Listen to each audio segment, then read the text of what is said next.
لا يقولن أحدكم اللهم اغفر لي إن شئت اللهم ارحمني إن شئت ليعزم المسألة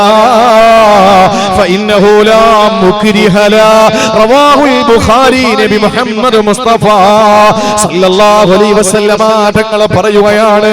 ഒരിക്കലും നിങ്ങൾ അല്ലാഹുവിനോട് പറയരുത് അല്ലാഹുമ്മ ഗ്ഫിർ ലീ ഇൻ ശിഅത നിനക്ക് പറ്റുമെങ്കിൽ നീ എനിക്ക് പുറത്തു താ അല്ലാഹ് നിനക്ക് ഉദ്ദേശമുണ്ടെങ്കിൽ നീ പുറത്തു താ അല്ലാഹ് നിനക്ക് മനസ്സുണ്ടെങ്കിൽ പുറത്തു താ അല്ലാഹ് അല്ലാഹുമ്മ റഹ്മനി ഇൻ ശിഅത നിനക്ക് പറ്റുമെങ്കിൽ നീ എനിക്ക് കരുണ ചൊരിയണേ അല്ലാഹ് ഇതൊരിക്കലും പറയാൻ പാടില്ലത്രേ എന്തുകൊണ്ടാണ് റസൂലുള്ളാഹ് പറയുന്നു ലിയഅ്സിമിൽ മസ്അല ചോദിക്കുമ്പോ അവനെ അസ്മ ചെയ്യട്ടെ ഉറപ്പിച്ചിട്ട് പറയട്ടെ അവന്റെ ചാഞ്ചാട്ടം അല്ലാഹുക്ക് വേണ്ട ഫഇന്നഹു ലാ മുക്രിഹ അല്ലാഹുവിനോട് ബലാത്കാരം ചെയ്യാൻ അവനെ നിർബന്ധിക്കാൻ അവനെ കീർത്തിക്കാൻ നമ്മളാളല്ല അതുകൊണ്ട് പ്രിയപ്പെട്ട സഹോദരങ്ങളെ ഒരിക്കലും പടച്ചവനോട് അങ്ങനെ പറയരുത് ഈ മൂന്ന് കാര്യങ്ങൾ നമ്മൾ ഏറ്റവും നല്ല